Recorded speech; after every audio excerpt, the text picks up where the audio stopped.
Hi అండి. Hello, ఎలా ఉన్నారు?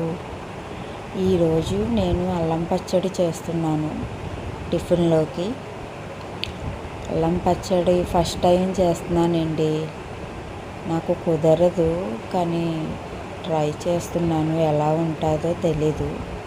అన్నీ కొలతలు బాగానే వేశాను. చింతపండు అవన్నీ నానబెట్టాలంట కదా. దీంతోపాటు బీరకాయ పచ్చడి కూడా చేస్తున్నాను. అంటే టిఫిన్లోకి సరిపడగా పచ్చళ్ళు చేసేస్తానండి ముందుగానే. అందుకని 2 రకాల పచ్చళ్ళు చేసి పెడితే గమ్ముని టిఫిన్లు అవి వేయడానికి బాగుంటుంది కదా. బాబు స్కూల్కి వెళ్తున్నాడు, స్పీడ్గా వేయడానికి కూడా బాగుంటుందని 2 రకాల పచ్చళ్ళు చేసి ఫ్రిడ్జ్లో పెడతానండి. ఏది బాగుంటుంది ముందే అయిపోతుంది, బాగాలేనిది లేట్గా అవుతుంది అంతే. అందుకని చేసినప్పుడే పచ్చళ్ళు చేసేస్తాను. ఇవి హెల్తీకి మంచివి కదా అని ఇవే చేస్తాను ఎక్కువ.